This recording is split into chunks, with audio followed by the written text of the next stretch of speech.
Detroit Lions fans, welcome back in. We got a good conversation today. I want you guys to sit back, enjoy the show real quick. Not going to keep beating this up. Teresa Ruckel, reach out to me for your helmet.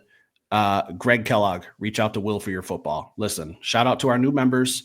Deborah Keegstra, new member, joined yesterday. Dwayne Fulmer, upgraded. Matt Hadakayama, I know that's our Hawaiian guy. Shout out to you, upgraded. Rodney Gorey, upgraded. Jonathan Bischoff, upgraded. Listen, if we get to 30 Super Den members, that helmet's probably going to be up for grabs. So the faster you guys get there, the tougher of a decision I'll have to make. Let's get it done.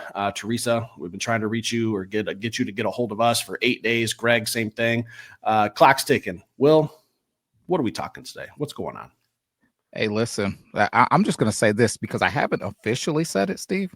I'm going to ride that way with you. So it's going to be ultimately when Steve decides it's time, I'm going to ride with him with this football too. So maybe we're giving away 2 helmets and a football if we make it to 30 before these things get claimed. So it could be even bigger than we talked about or we're thinking about in the beginning. But Steve, today we're going to talk about something that I'm really excited to talk about.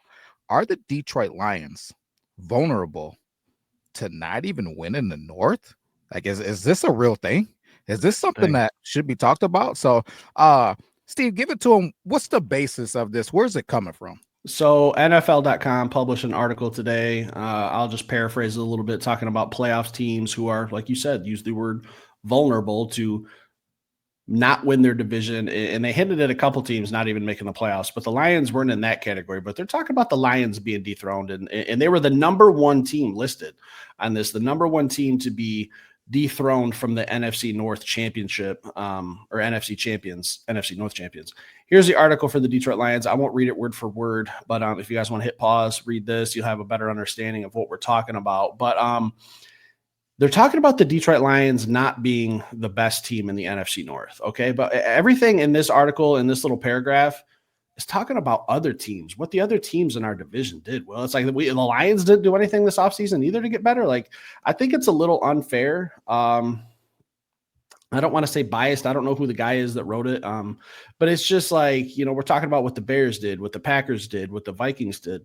I think the Lions did some stuff this offseason that was pretty good too, and I think we should get a little credit for it. And they go on to talk about how we lost Ben Johnson, we lost Aaron Glenn, our 2 offensive coordinators. Last I checked, Will, what's more important? Is it the X's and the O's, or is it the Joes? Because in my opinion, it's the Joes. Okay, Definitely. You gotta have guys that make plays, and you gotta have coaches that can call the right scheme at the right time. But I ultimately think that it's the Joes that are out there performing, the Joes being the players. So I'm not worried about the coordinators we lost. We got 2 good ones. I know they're young, a little untested, but I'm not worried, Will. So how are you feeling?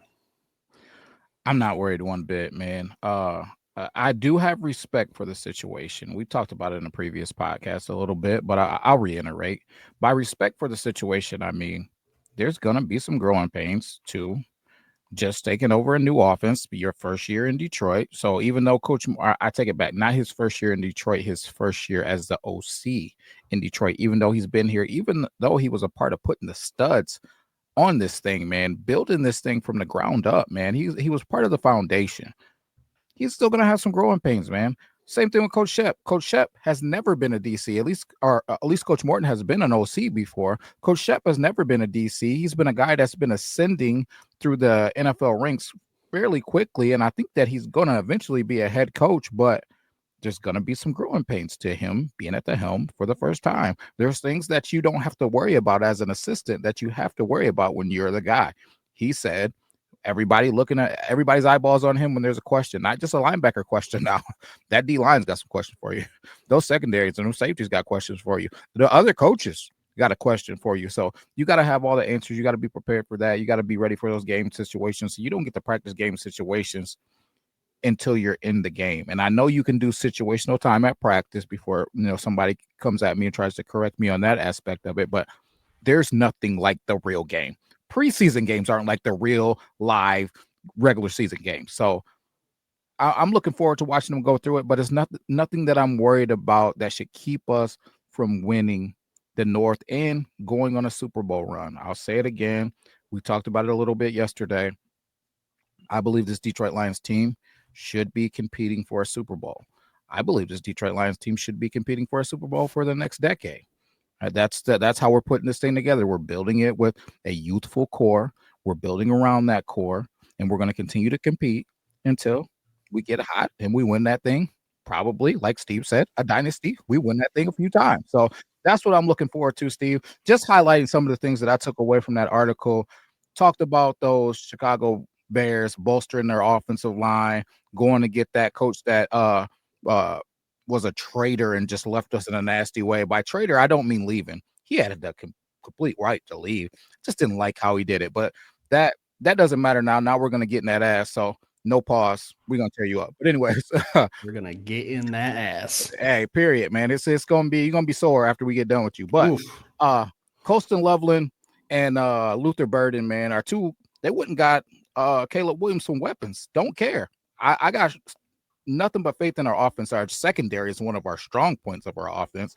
So that doesn't worry me, man. Minnesota, they're bringing in JJ. He's basically a rookie, essentially. That doesn't worry me. I know that they were a 14-win team last year. You're bringing in a rookie quarterback. There's going to be some growing pains there. I'm not looking at them as somebody I'm really, really worried about. And then the Green Bay Packers, they went and got some weapons too, man. I love their defense. It's something that we talked about.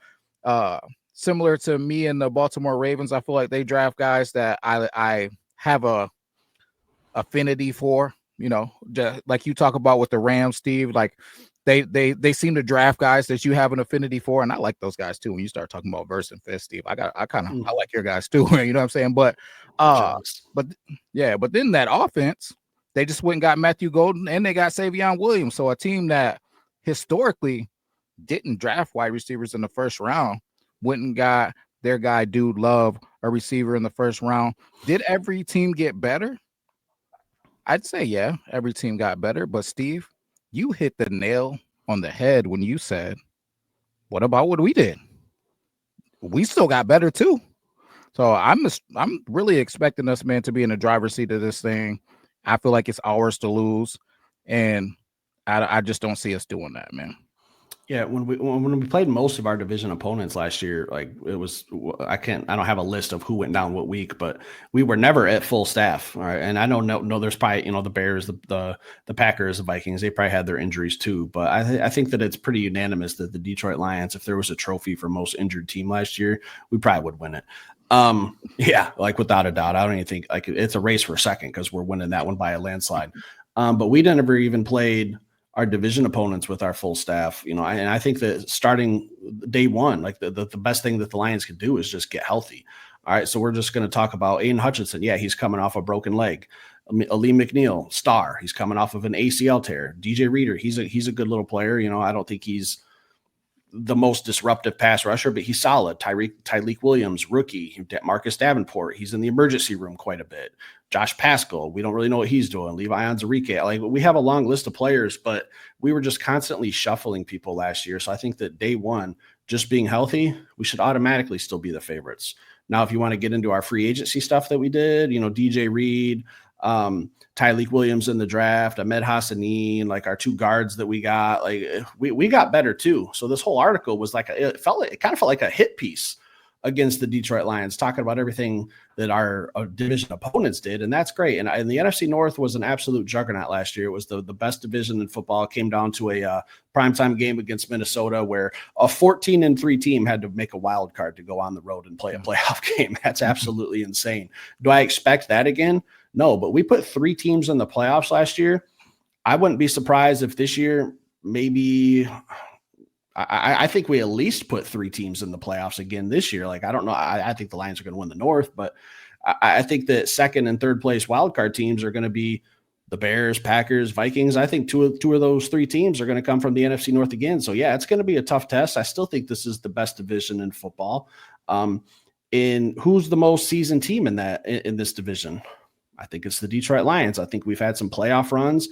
We've had some tough games where most of them felt like playoff games last year because we knew we couldn't afford to lose. The Minnesota Vikings weren't letting up. They were keeping the pressure on us to keep winning, and we answered the call every single week. So I'm not saying it's going to be easy, but I just felt like that article was just kind of discrediting the Lions and making it sound like we just stood stagnant all offseason and didn't make a single move. So I'm not worried about the coordinators. I think we have all pro players. We have, I think NFL or PFF it was that did a top 25 or a top 50 under 25.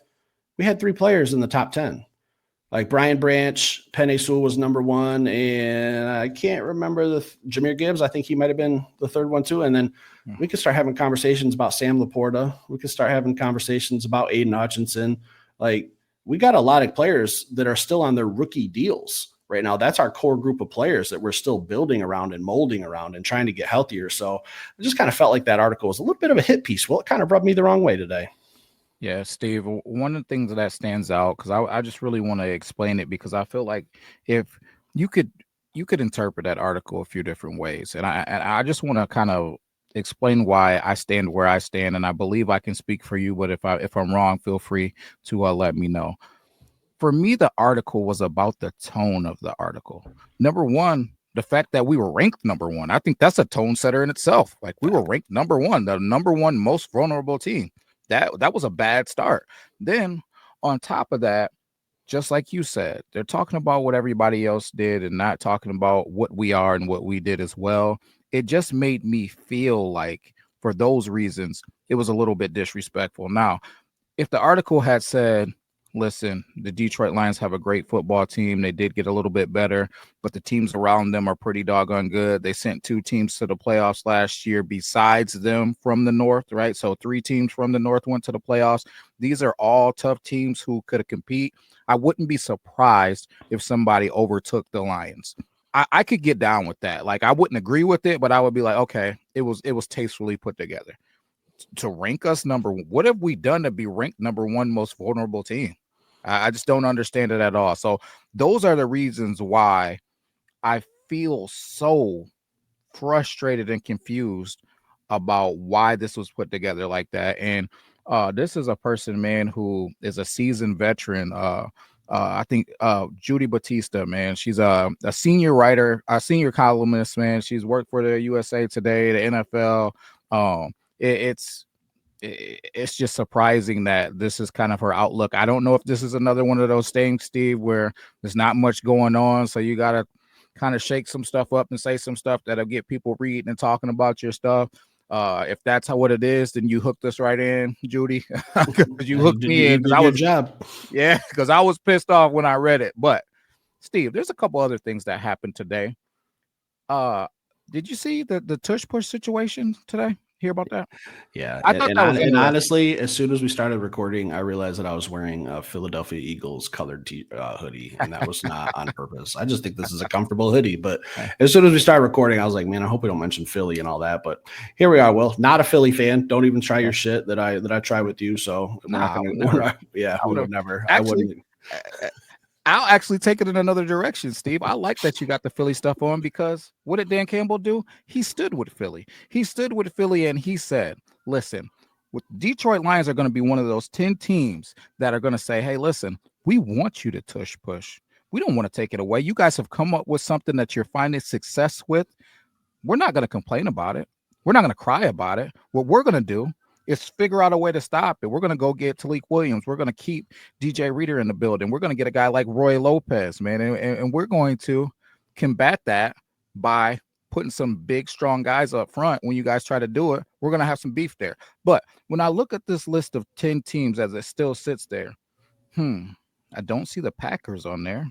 I don't see the Vikings on there. I don't see the Bears on there. To me, Steve, that's indicative to what these other teams are. Right? We don't give a darn what you're doing, long as it's inside of the rules of the NFL. We're just going to show up, and we're going to do everything that we can to stop you and meet you with a level of resistance to where what you do don't matter. We're going to prepare as the Detroit Lions, tough, gritty, ready for whatever. Right. And we're going to get down like that. I love that about this team. And I think that's all the more reasons, Miss Judy, you shouldn't be writing articles like this, because these other teams, to me, that's soft. Oh my God, you guys found this new thing. You're pushing us around. How much more tough and gritty do you get than 2 teams taking all 11 of their guys and putting them in a box and seeing who can push who? Who's going to push who around? What's more football than that? You ain't got to worry about concussions. We're inches away from each other, right? Like it is just a tough, nasty, gritty football play. Philly has started it. When somebody figures out how to stop it, because it's not if, it's when. When somebody figures out how to stop it, they should be pounding their chest and pumped about it. And I think that team is going to be the Detroit Lions. So, Steve, did you want to see the tush push banned, or are you with Dan Campbell? Listen, I think the tush push is the stupidest play in the NFL, but it's a play. All right. I mean, if you don't like it, stop it. It's not sexy, but you know when it's coming. The Eagles don't try to hide it. Honestly, if I were the Eagles, and if anyone from the Eagles is watching this, I might turn a trick play out of that formation. Like maybe pretend I'm tush pushing. I go drop back 2 steps with Jalen Hurts, AJ Brown, go route, try to hit him. Like if it's 3rd and 1 or something. And then if it doesn't work, 4th and 1, I'm just going to tush push. That's what I would probably do. But it's a boring play. I don't love it. It's not, like you said, it's in the rules of football. So, I mean, I don't want it banned. It's just like, it's kind of like kickoff for me, where they're so good at it that they're probably going to pick it up.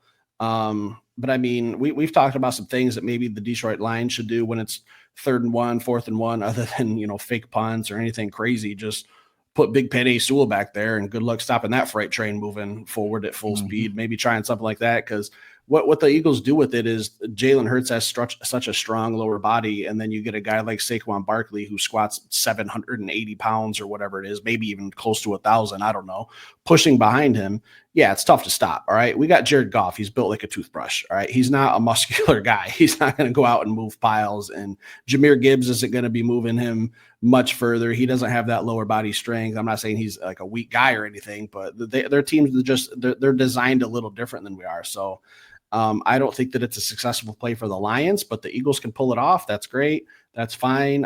It's hard to stop. I don't know how you can stop it. You can try to have the biggest 2 defensive tackles in the world right there. The offensive line is always going to have the advantage because they're going to have the snap count, and all the quarterback really has to do is fall forward. So I don't know how you go about stopping it. I saw Washington last year try to stop it in the playoff game, and I think Frankie Louvu was almost like, I forget what, like they were going to give him a touchdown or something because Frankie Louvu was trying to time it just right, and he kept jumping off sides like 3 or 4 times, and I think the refs warned him that, hey, if you do it again, we're going to just award points. So I don't know where that rule came from. I'd probably look into that rule being changed more than anything. But I don't love the tush push, but it's a rule, or it's a football play. I don't think there's any danger behind it. I know someone will bring up Chris Jones from the Chiefs, who went in on like a 45-degree angle and got his head banged. Like he kind of made that play unsafe himself by the way he was lined up. But yeah, I don't love it, but it's a play. Someone's got to figure out how to stop it. I just don't know how.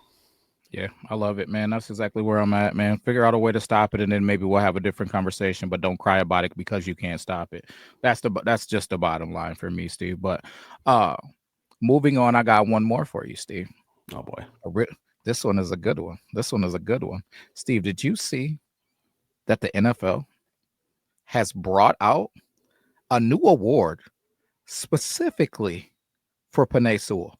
Like this award, the NFL said, listen, let me create an award for Penei Sewell. It's not for anybody else.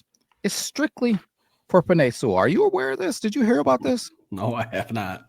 Let me tell you this, right? So the NFL has now came out with a new award, the Protector Award, right? For the best lineman, right, in the NFL. Listen, they may have wanted to bring out this award after Penei Sewell got a little bit older, because I'm expecting him to win this for the next 75 years. Like that's where I'm at with it. I'm excited about it. I feel like it gives these guys something to go after.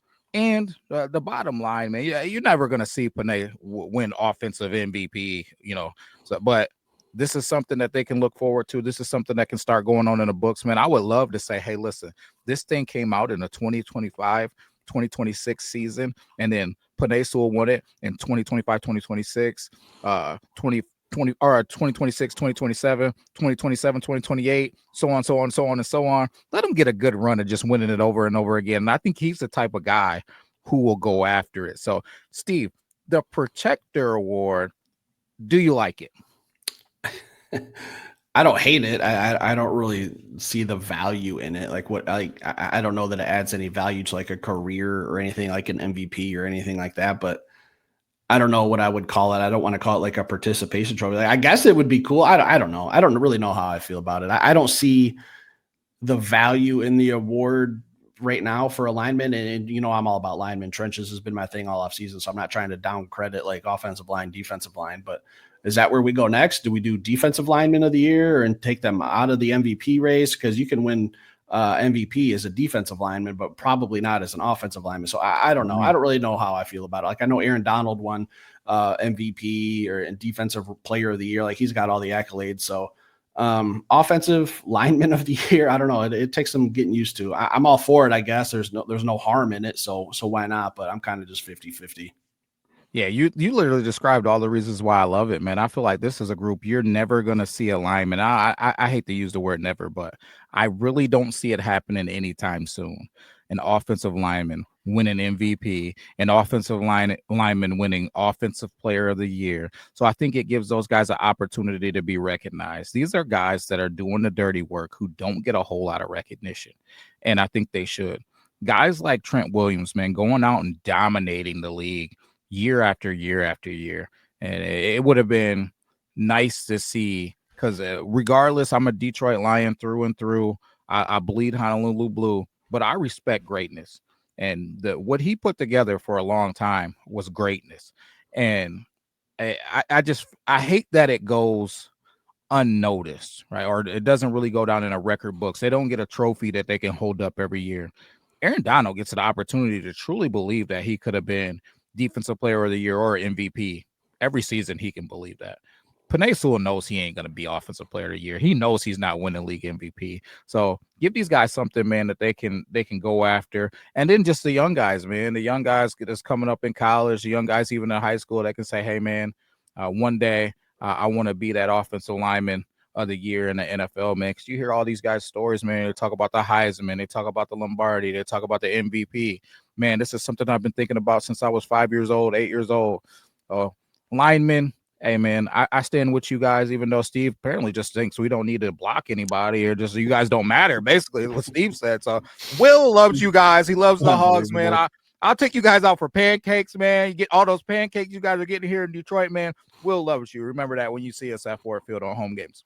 Unbelievable. I got to go get the license plate of the bus that I just got ran over by from getting thrown under. So I don't know. I just don't know what the criteria would be. Like, what is it? Is it stats, snaps, pressures allowed, sacks allowed? Like, I don't know. There's a lot of variables for me. I'd have to see it in go through a season and see like what's get graded, because Dan Campbell can't win fucking coach of the year for winning the division at 15-2. So how is Penei Sewell going to get jobbed out of a trophy? Like, that's how I look at it. Aiden Hutchinson not getting defensive rookie of the year, even though he had more interceptions than Sauce Gardner last year and that year and more sacks. So I don't know, Will. I just look at it as another trophy for Detroit Lion not to bring home that they probably deserve. So maybe I'm on an island by myself there, but I just don't want to have my heart broken. I'd rather just bring home Lombardi trophies, and that would make me feel nice and fuzzy inside. I don't care about MVPs and lineman of the year and pulling guard of the year and outside linebacker of the year, safety of the year, kicker of the year. The only trophy I care about is a Lombardi. So if they want to do all those trophies for different position groups, have at it. I don't care. I want Lombardis.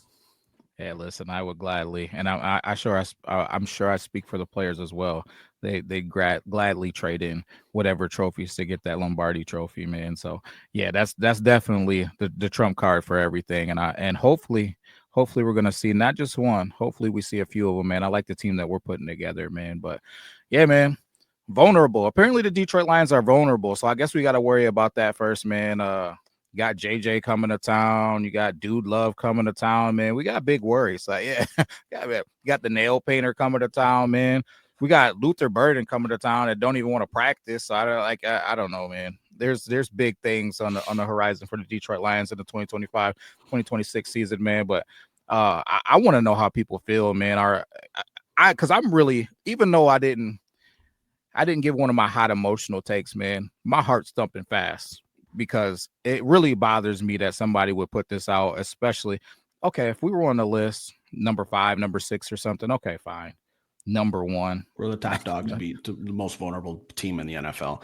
Yeah, like you said, I would get it if like we had lost our quarterback or like, our offensive line all retired, our running backs all retired, our young secondary all retired. Like we didn't have a head coach that was the most sought after head coach. There's people copying the Detroit Lions formula right now with hiring these culture guys in these Brad Holmes type guys for GMs that have openings. Like people are stealing our recipe and trying to turn it around real fast. We're one of the most recent teams to do it. We should probably just now, maybe last year, start competing for playoffs. We're way ahead of schedule. We want to maintain that schedule. So for someone to come out and say we're vulnerable, I don't know. I mean, Dan Campbell's gotten better every single year that he's been Detroit Lions head coach. Last I checked, we went from 3-13-1 to 8-9 to 12-5 to 15-2. So do I expect to go 15-2 again? No, but I think Dan Campbell's going to flirt somewhere around that area. And I know the schedule's tough, but vulnerable? I don't know. Stick around, hit that like button. We'll be back later with another show.